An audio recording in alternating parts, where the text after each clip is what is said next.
നമസ്കാരം പ്രേക്ഷകരെ, വലിയ സ്നേഹ നമസ്കാരം. നോക്കൂ, ഇക്കഴിഞ്ഞ നാളിൽ മാധ്യമങ്ങളൊക്കെ വളരെ വിദഗ്ധമായി തന്നെ മുക്കിയ ഒരു വാർത്തയുണ്ട്. മറ്റൊന്നുമല്ല, പാലക്കാടുള്ള ഒരു കൗൺസിലർ, പ്രശോഭോ എന്തോ കൊണാണ്ടറാണ് അവന്റെ പേര് എന്ന് നമ്മൾക്കറിയാം. അവനൊരു ദളിത് പെൺകുട്ടിയെ, SC വിഭാഗത്തിൽപ്പെട്ട ആ ഒരു താഴെ തട്ടിലുള്ള വിഭാഗത്തിൽപ്പെട്ട ആ പെൺകുട്ടിയെ പീഡിപ്പിച്ചു എന്നുള്ളതും ആ പെൺകുട്ടി പീഡിപ്പിച്ചതിന്റെ ദൃശ്യങ്ങൾ അടക്കം മാധ്യമങ്ങൾക്ക് നൽകിയതും ആ പെൺകുട്ടി പരാതി കൊടുത്തതുമായിട്ടുള്ള വാർത്തകളൊക്കെ നമ്മൾക്കറിയാം. എന്നാൽ ഇന്ന് ആ വാർത്തകൾക്ക് ആരും ചെവി കൊടുക്കുന്നില്ല, കണ്ണു കൊടുക്കുന്നില്ല, തലച്ചോറ് കൊടുക്കുന്നില്ല. ഇന്ന് എല്ലാവരും തിരഞ്ഞെടുപ്പിന്റെ പിറകെ ആയതുകൊണ്ട് തന്നെ ആ വാർത്ത മൂടി വെക്കപ്പെട്ടു എന്നുള്ളതാണ് യാഥാർത്ഥ്യം. അതുകൊണ്ട് തന്നെ എത്രത്തോളമാണ് ഞങ്ങൾ പാവങ്ങളുടെ പടത്തലവനാണെന്നും പറഞ്ഞ് ഭരണത്തിൽ വന്നിട്ടുള്ള പിണറായി വിജയനൊക്കെ ഈ നാട്ടിലുള്ള ദളിത് കുടുംബമായിക്കോട്ടെ, അതിന് താഴെയായാലും അതിന് മേലെയായിട്ടുമുള്ള താഴെ തട്ടിലുള്ള ആളുകളെ എത്രത്തോളമാണ് നിസാരവൽക്കരിച്ചുകൊണ്ട് അവർക്ക് ദ്രോഹമായിട്ട് ഈ സർക്കാർ മാറിയിട്ടുള്ളത് എന്നാണ്. അവിടെയാണ് ശോഭാ സുരേന്ദ്രൻ എന്ന് പറയുന്ന ഇന്ന് പാലക്കാട് മത്സരിക്കുന്ന ആ നാട്ടുകാർക്ക് വലിയൊരു അനുഗ്രഹമായി മാറാൻ പോകുന്ന ശോഭേച്ചിയുടെ ആ ഒരു കൈകടത്തൽ നമ്മൾ പച്ചയ്ക്ക് പറയേണ്ടത്. ഇത് BJPക്ക് അനുഗ്രഹമാവുമോ എന്നുള്ളത് കൊണ്ട് തന്നെയാണ് ഈ വാർത്ത മുക്കിയത്. മറ്റൊന്നുമല്ല, ദേശീയ വനിതാ കമ്മീഷൻ ശോഭാ സുരേന്ദ്രന്റെ പരാതിയിൽ കൃത്യമായിട്ട് വിശദീകരണം തേടിയിരിക്കുന്നു കേരള DGPയോട്. അടിയന്തരമായിട്ട് നടപടിയെടുക്കണം, ഇതുവരെ എടുത്തുള്ള നടപടികൾ എന്തൊക്കെ എന്നുള്ളതിന്റെയൊക്കെ പൂർണ്ണമായിട്ടുള്ള റിപ്പോർട്ട് തേടിയിട്ടുണ്ട്. നമുക്ക് കേരള പോലീസിന് വേണമെന്നുണ്ടെങ്കിൽ 1-2 മണിക്കൂർ കൊണ്ട് തന്നെ ഈ കോഴിയായിട്ടുള്ള പ്രശോഭ്, കോൺഗ്രസിന്റെ പ്രശോഭ് എന്ന് പറയുന്ന കൗൺസിലർ, അയാളെ പിടിച്ച് അറസ്റ്റ് ചെയ്യാൻ പറ്റാത്തത് കൊണ്ടല്ല. പക്ഷേ ഇവിടെയാണ് കമ്മ്യൂണിസ്റ്റ് പാർട്ടിയും കോൺഗ്രസ് പാർട്ടിയും BJPക്ക് മേൽ ചൊരിയുന്ന ഒരു ഡീൽ എന്ന് പറയുന്ന ഒരു വാക്കുണ്ടല്ലോ, ആ ഡീൽ കൃത്യമായിട്ടും പ്രവർത്തിക്കുന്നത്. കോൺഗ്രസും കമ്മ്യൂണിസ്റ്റ് പാർട്ടിയും അങ്ങോട്ടും ഇങ്ങോട്ടും ക്രോസ് വോട്ട് ചെയ്തുകൊണ്ട് BJPയെ എക്കാലവും തോൽപ്പിക്കുന്ന ആ ഒരു സിസ്റ്റം നിലവിലുണ്ട് എന്നൊക്കെ ഇന്ന് മലയാളിക്ക് അറിയാം. അത്തരത്തിലുള്ള ആ ഡീൽ ഉണ്ടല്ലോ, ആ ഡീല് കോൺഗ്രസ് പറഞ്ഞു, പൊന്ന് പിണറായി തമ്പ്രാനെ, ഇപ്പൊ ആ പ്രശോഭനെ പിടിച്ചൊന്ന് അറസ്റ്റ് ചെയ്തൊന്ന് ഉള്ളിൽ കൊണ്ടയിടല്ലേ, ഞങ്ങൾക്ക് അല്ലെങ്കിലേ രാഹുൽ മാങ്കൂട്ടത്തിന്റെ ക്ഷീണം മാറിയിട്ടില്ല, അവന്റെ ആശാൻ, അതല്ലെങ്കിൽ ഈ പറയുന്ന പ്രശോഭിന്റെ ആശാനായിട്ടുള്ള ഷാഫി പറമ്പിലിന്റെ ഒക്കെ ആ തെളിവൊക്കെ ഇവനങ്ങ് അറിയാണ്ട് പറഞ്ഞു പോയി കഴിഞ്ഞാൽ, അവന്റെ പങ്കാളിത്തം പറഞ്ഞു കഴിഞ്ഞാൽ ഞങ്ങൾക്ക് പണിയാവും. അതുകൊണ്ട് പിണറായി തമ്പ്രാനെ, ആ പ്രശോഭിനെ അറസ്റ്റ് ചെയ്യല്ലേ, ആ കൗൺസിലറെ അറസ്റ്റ് ചെയ്യല്ലേ എന്നുള്ള ഈ VD സതീശൻ അടക്കമുള്ള, രമേശ് ചെന്നിത്തല അടക്കമുള്ള കോൺഗ്രസ്സുകാരുടെ അടിയും കാലും പിടുത്തം കൊണ്ട് തന്നെ പിണറായി വിജയൻ ഇന്ത്യ മുന്നണിയിലെ ഒരു ഘടകകക്ഷിയാണല്ലോ LDF എന്ന് വിളിക്കുന്ന ആ വലിയ വിഭാഗം. അതുകൊണ്ട് തന്നെ ഇന്ത്യ മുന്നണികൾ ഒന്നിച്ചുകൊണ്ട് തന്നെ പ്രശോഭ് എന്ന് വിളിക്കുന്ന ആ പീഡകനുണ്ടല്ലോ, ആ പെൺകുട്ടിയെ SC വിഭാഗത്തിൽപ്പെട്ട പെൺകുട്ടിയാണെന്ന് തോന്നും.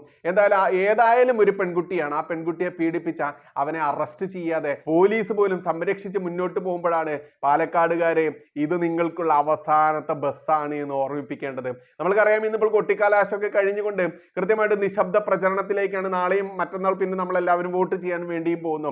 അതുകൊണ്ട് ഈ നിശബ്ദ പ്രചരണത്തിനിടയിൽ നിശബ്ദത പാലിച്ചുകൊണ്ട് നിങ്ങൾക്ക് വലിയൊരു അനുഗ്രഹമായിട്ട് മെട്രോമാൻ ശ്രീധരൻ സാറിനെ BJP തന്നിരുന്നു. പക്ഷെ അന്ന് നിങ്ങൾ ഷാഫിയെ ജയിപ്പിച്ചു. എന്നിട്ട് ഷാഫി നിങ്ങൾ അവിടെ നിന്നോ?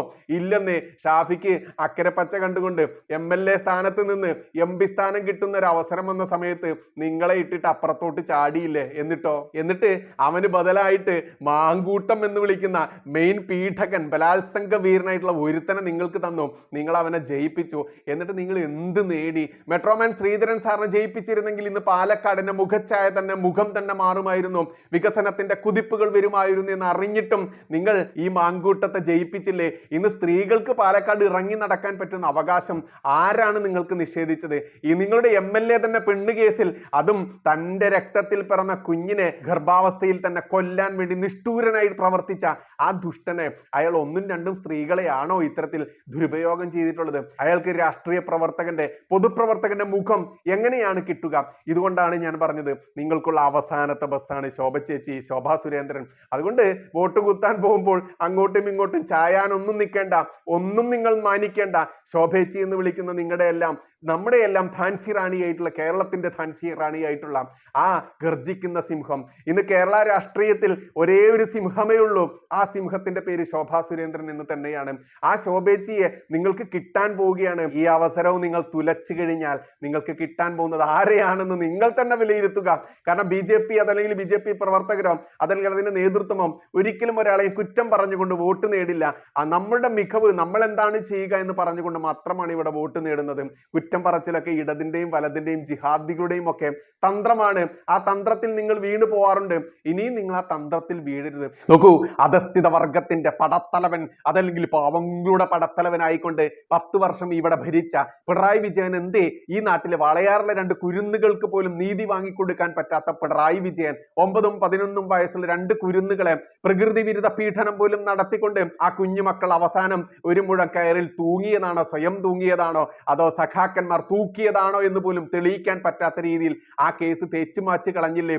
ആ കേസ് അന്വേഷിച്ച ആ ദുഷ്ടനായിട്ടുള്ള പോലീസ് ഉദ്യോഗസ്ഥന് പിണറായി വിജയൻ സ്ഥാനക്കയറ്റം നൽകിയത് നിങ്ങൾ അറിഞ്ഞില്ല എന്നുണ്ട്.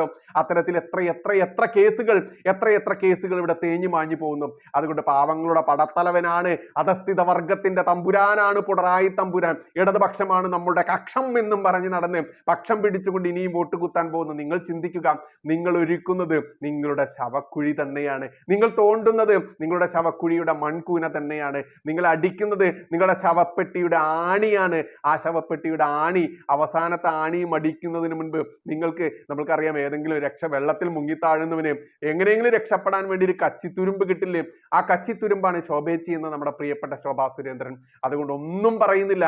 നിങ്ങളുടെ ആത്മാർത്ഥമായിട്ടുള്ള മനസ്സിനോട് നിങ്ങൾക്ക് ചോദ്യം ചോദിച്ചുകൊണ്ട് നിങ്ങൾക്ക് അവരെ വേണമെങ്കിൽ വിജയിപ്പിക്കാം, വേണ്ടെങ്കിൽ തിരസ്കരിക്കാം. നഷ്ടവും ലാഭവും നിങ്ങൾക്ക് മാത്രമാണ്. അതല്ലാതെ BJP എന്ന് പറയുന്ന രാജ്യം ഭരിക്കുന്ന പാർട്ടിക്ക് ഇവിടെ നിന്നൊരു MP MLA കിട്ടിയിട്ട് വേണ്ട രാജ്യം ഭരിക്കാൻ. കേരളത്തിന്റെ നഷ്ടമാണ്.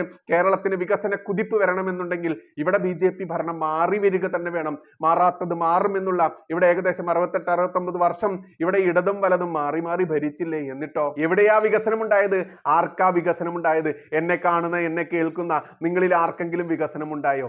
ഇല്ലെന്നേ. ഇവിടെ വികസനം ഉണ്ടായത് ഇടത് വലത് നേതാക്കന്മാർക്ക് മാത്രമാണ്. ഈ നാടിന്റെ നട്ടെല്ലാവേണ്ടിയിരുന്ന കേരളം, ദൈവത്തിന്റെ നാടുകളിൽ ഈ നാടിനെ ചെകുത്താന്റെ നാടാക്കി മാറ്റിയത് ആരാണ്? ആ ചെകുത്താന്റെ നാടാക്കി മാറ്റിയതും പോരാതെ ഇതിനെ ഇസ്ലാമിക ജിഹാദികളുടെ കളിത്തൊട്ടിലാക്കി ഹബ്ബാക്കി മാറ്റി ഇനിയും പുളച്ചുകൊണ്ട് ഇവിടത്തെ തിരഞ്ഞെടുപ്പുകൾ, അതല്ലെങ്കിൽ ജനപ്രതിനിധികളെ ഞങ്ങൾ വിചാരിക്കുന്ന പോലെ മാത്രമേ തിരഞ്ഞെടുക്കാൻ ആവുകയുള്ളൂ എന്നാം ആ തിട്ടൂരത്തിലേക്ക് ഇസ്ലാമിക ജിഹാദികൾ മാറിയിട്ടുണ്ടെങ്കിൽ ഇവിടുത്തെ ഹിന്ദുവിനും ക്രിസ്ത്യാനിയും, ന്യൂനപക്ഷ പദവി എന്ന പേരിൽ അറിയപ്പെടുന്ന ക്രിസ്ത്യാനി, നീ ഇനിയും ഏതെങ്കിലും സുഖിയന്മാരായുള്ള പാതിരിമാരുടെ വാക്കും കേട്ടുകൊണ്ട് നീയൊക്കെ ഈ BJPക്കെതിരെ നിലകൊള്ളുമ്പോൾ നീ ചിന്തിക്കുക, നിനക്ക് രക്ഷയായിട്ട് എന്നും RSSും BJPയും മാത്രമേ ഉണ്ടായിട്ടുള്ളൂ. ഏതൊരു വിഷയത്തിലും നിനക്ക് രക്ഷ അവർ മാത്രമേ ഉണ്ടാവുകയുള്ളൂ. കാരണം കേരളം എന്ന ഒരു ഇട്ടാവട്ടത്തിലുള്ള കമ്മ്യൂണിസ്റ്റ് പാർട്ടിയും ഈ ഭാരതത്തിന്റെ ഏതെങ്കിലും മുക്കിലും മൂലയിലും ഒക്കെ മാത്രം ഇന്ന് നിലവിലുള്ള കോൺഗ്രസും നിനക്കൊരിക്കലും രക്ഷയാവില്ല. സത്യസന്ധമായി ജീവിക്കുന്ന ഏതൊരാൾക്കും FCRA നിയമം ബാധിക്കില്ല. സത്യസന്ധമായി രാജ്യത്തിന്റെ കണക്ക് കൊടുത്തുകൊണ്ട് സത്യസന്ധമായി മുന്നോട്ട് പോകുന്ന ഏതൊരാളെയും FCRA ബാധിക്കില്ല. പിന്നെ FCRA ആരെയാ ബാധിക്കുക? കൈയിട്ട് വാരി നക്കാനും തൻ്റെ സ്വന്തം സുഖത്തിനും വേണ്ടി, തൻ്റെ വളർച്ചയ്ക്കും വേണ്ടി കൈയിട്ട് നക്കാൻ, വിദേശ ഫണ്ടിൽ കൈയിട്ട് നക്കി തൻ്റെ വയറ് വീർപ്പിക്കുന്ന ആളുകൾക്ക് അത് പ്രശ്നമാണ്. അതുകൊണ്ട് സുഖിയന്മാരായിട്ടുള്ള ഏതെങ്കിലും വെള്ളയിട്ട് നടക്കുന്ന, മാക്സി ഇട്ട് നടക്കുന്ന ഏതെങ്കിലും പാതിരി പറയുന്നതും കേട്ടുകൊണ്ട് ക്രിസ്ത്യാനി നീ BJPക്കെതിരെ, അതല്ലെങ്കിൽ RSSനെതിരെ നീയൊക്കെ രംഗത്ത് വന്നു കഴിഞ്ഞാൽ നിന്റെ വോട്ട് കിട്ടിയിട്ട് വേണ്ട ഈ ഭാരതം ഭരിക്കാൻ നരേന്ദ്രമോദിജിക്ക്. ക്രിസ്ത്യൻ ഭൂരിപക്ഷമുള്ള മേഖലകളിൽ പോലും ഇന്ന് ഈ പറയുന്ന BJP ഭരണത്തിലുണ്ടെങ്കിൽ, BJP മുഖ്യമന്ത്രിമാരുണ്ടായിട്ടുണ്ടെങ്കിൽ അവർക്ക് കൃത്യമായിട്ടും വെളിവും വെള്ളിയാഴ്ചയും ഉണ്ട്. അതുകൊണ്ട് കേരളത്തിലുള്ള ക്രിസ്ത്യാനി വെറുതെ നിന്റെ സംഘടിത വോട്ട് കാണിച്ചുകൊണ്ട് ഇനിയും BJPയെ ഭീഷണിപ്പെടുത്താൻ നിന്നു കഴിഞ്ഞാൽ നഷ്ടം നിനക്ക് മാത്രമാണെന്ന് പറയേണ്ടതുണ്ട്. എന്തായാലും ദേശീയ വനിതാ കമ്മീഷന്റെ ആ ഒരു നടപടി അത് ശ്ലാഘനീയം തന്നെയാണ്. അത് നമ്മുടെ എല്ലാം പ്രിയപ്പെട്ട ശോഭാ സുരേന്ദ്രന്റെ, നമ്മുടെ പ്രിയപ്പെട്ട ശോഭേച്ചിയുടെ ആ ഒരു നേതൃത്വത്തിലാണ്, പരാതിയിലാണ് എടുത്തിട്ടുള്ളത് എന്ന വലിയൊരു സന്തോഷത്തിന്റെ വാർത്ത നിങ്ങൾ അറിയേണ്ടതുണ്ട്. പ്രമുഖ ദൃശ്യ പത്രമാധ്യമങ്ങളൊക്കെ മുഖ്യ വാർത്തയാണ്. കാരണം BJPക്ക് അനുകൂലമാവുന്ന ഒരു വാർത്തയും ഈ അൽഘോരളത്തിൽ നൽകില്ലല്ലോ. അതുകൊണ്ട് ഈ അൽഘോരളത്തിൽ ആ നൽകാത്ത വാർത്തകൾ നമ്മൾ പച്ചയ്ക്ക് തുറന്നു പറയും, പച്ചയ്ക്ക് കൊടുക്കും. അതുകൊണ്ട് മാക്സിമം ആളുകളിലേക്ക് എത്തിക്കുക. പാലക്കാട്ടുകാരെ വീണ്ടും ഓർമ്മിപ്പിക്കുന്നു, നിങ്ങളുടെ അവസാനത്തെ ബസ്സാണിത്. ഈ ബസ്സും പോയി കഴിഞ്ഞാൽ നിങ്ങളുടെ കാര്യം കട്ട പുകയാണ്. പഞ്ചറായി മാറിയ ബസ്സായി മാറും നിങ്ങൾ. അതുകൊണ്ട് പഞ്ചർ ബസ്സിൽ സഞ്ചരിക്കാതെ ഇനിയെങ്കിലും നട്ടെല്ലോടെ, ധീരതയോടെ ഒരു മനുഷ്യനായിട്ട് മുന്നോട്ട് പോകാൻ വേണ്ടി നിങ്ങൾക്ക് ശോഭേച്ചിയെ പിന്തുണയ്ക്കാം, ശോഭേച്ചിയെ തള്ളിക്കളയാം. അത് നിങ്ങളുടെ ചോയ്സാണ്. നിങ്ങൾക്ക് സ്ത്രീ പീഡകരെയാണോ വേണ്ടത്? അതല്ല ഈ രാജ്യത്ത് മതവർഗീയത ഇളക്കി വിട്ടുകൊണ്ട് BJPയെ തോൽപ്പിക്കാൻ ഇരുമെയ്യാണെന്ന് തോന്നിപ്പിച്ച് ഒരു മെയ്യായി ഒരേ മനസ്സോടെ പ്രവർത്തിക്കുന്ന ഇന്ത്യ മുന്നണിക്കാരാണോ? അതല്ല ലോകത്തിന്റെ മുൻപിൽ തലയുയർത്തി നിൽക്കുന്ന ഭാരതത്തിന്റെ പ്രധാനമന്ത്രിയുള്ള നരേന്ദ്രമോദിജിയുടെ ആ ഒരു നട്ടെല്ലോടെയുള്ള ഭരണത്തിന്റെ വികസനത്തിന്റെ കുതിപ്പാണോ നിങ്ങൾക്ക് വേണ്ടത്? നിങ്ങൾ ചിന്തിക്കുക. കാരണം ഇവിടെ 3 മുന്നണികളുണ്ട്, ഇടത് വലത് NDA എന്ന് പറയുന്ന ഈ NDA എന്ന് പറയുന്ന മുന്നണി മാത്രമാണ് വികസനത്തെ കുറിച്ച് പറയുന്നത്. മറ്റവന്മാർ പറയുന്നത് എന്താ? ഞങ്ങൾ തന്നെ അല്ലാതെ മറ്റാരുണ്ട്, ഞങ്ങൾ തന്നെ കട്ട് ഇവിടെ ജനിക്കുന്ന ഓരോ കുഞ്ഞിന്റെയും തലയ്ക്ക് ഈ തലയെണ്ണി 1.5 ലക്ഷം കടമെടുത്തുകൊണ്ട് ജനിക്കുന്ന കുഞ്ഞിന് ബാധ്യത ഇട്ട് കൊടുത്തുകൊണ്ട് കട്ടെടുക്കാനും കട്ടുമുക്കി നക്കി തിന്നാനും ശ്രമിക്കുന്ന ഞങ്ങളല്ലാതെ ആരുണ്ടെന്ന ഇടതുപക്ഷത്തിന്റെ മുദ്രാവാക്യം. പിന്നെയോ ഇടതുപക്ഷം വേണ്ട, ഇവിടെ ഇനി ഞങ്ങൾ ഭരിക്കുമെന്നും പറഞ്ഞുകൊണ്ട് ഭരണത്തിന് വേണ്ടി ഇടിപിടി കൂടുന്ന കിണ്ടി മുന്നണിയിലെ കോൺഗ്രസ്സുകാർ, ഈ 2 ഭരണമാണോ നിങ്ങൾക്ക് വേണ്ടത്? അല്ലെന്ന്. വികസനത്തിന്റെ ഭരണമാണ് നിങ്ങൾക്ക് വേണ്ടതെങ്കിൽ ഇവിടെ ഓരോ വോട്ടർമാരും, അത് പാലക്കാട് എന്നില്ല, കേരളത്തിന്റെ 140 മണ്ഡലങ്ങളിലും നിങ്ങൾ ചിന്തിച്ച് ചെയ്യുക. ജാതിക്കും മതത്തിനും വർഗത്തിനും അതീതമായിട്ട് നിങ്ങൾ വോട്ട് ചെയ്യുക. നിങ്ങൾ രാജാവാകുന്ന ഒരേ ഒരു നിമിഷമേ ഉള്ളൂ. നിങ്ങൾ വോട്ട് ചെയ്യാൻ ആ ബൂത്തിലേക്ക് അങ്ങോട്ട് കയറുമല്ലോ, നിങ്ങളുടെ ചൂണ്ടുവിരലിൽ ഇങ്ങനെ മഷി പുരട്ടിയിട്ട് നിങ്ങൾ ഇങ്ങോട്ട് കുത്തുമല്ലോ. ആ കുത്തുന്ന ഒരു 1-2 മിനിറ്റ്, ആ മിനിറ്റ് മാത്രമാണ് നിങ്ങൾ രാജാവ്. അത് കഴിഞ്ഞാൽ കടക്ക് പുറത്തുനിന്നും തെമ്മാടി അതല്ലെങ്കിൽ ചെറ്റേ എന്നൊക്കെ വിളിക്കുന്ന ഇവിടുത്തെ ഭരണവർഗം, മാത്രമല്ല ഡാഷേ എന്നും വിളിച്ചുകൊണ്ട് ഓടാ അവിടെ നിന്നും പറഞ്ഞ് വോട്ട് കുത്തി വിജയിപ്പിച്ച ഓരോ വോട്ടർമാരെയും പരിഹസിക്കുന്ന, അധിക്ഷേപിക്കുന്ന, ഇവിടെ ഹിന്ദുവിനും ക്രിസ്ത്യാനിക്കും തെരുവ് പട്ടിയുടെ വില പോലും നൽകാത്ത ഇടത് വലത് ഭരണക്കാർ, അവരെയാണോ നിങ്ങൾക്ക് വേണ്ടത്? വികസനത്തിന്റെ നായകനായിട്ടുള്ള നരേന്ദ്രമോദിജിയുടെ പിൻതലമുറക്കാരായിട്ടുള്ള ആളുകളാണോ? വികസനത്തിന് വേണ്ടി മാത്രം പ്രവർത്തിക്കുന്ന ആളുകളാണോ നിങ്ങൾക്ക് വേണ്ടത് എന്ന വലിയ ചോദ്യമാണ് അവിടെ 140 മണ്ഡലങ്ങളിലുമുള്ള പ്രബുദ്ധൻ ചിന്തിച്ചുകൊണ്ട് വോട്ട് ചെയ്യുമെന്ന വിശ്വാസത്തോടെ.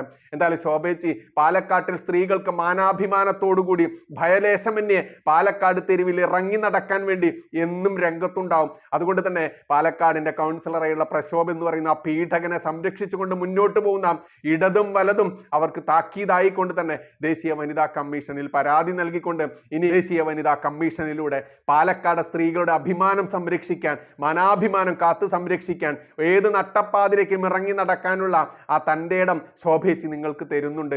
അത് തന്നെയാണ് മോദി ഗ്യാരണ്ടി, അത് തന്നെയാണ് BJP ഗ്യാരണ്ടി, അത് തന്നെയാണ് NDA ഗ്യാരണ്ടി, അത് തന്നെയാണ് ശോഭേച്ചി നിങ്ങൾക്ക് തരുന്ന ഗ്യാരണ്ടി. നന്ദി, നമസ്കാരം. ജയ് ഹിന്ദ്, ജയ് ശ്രീറാം.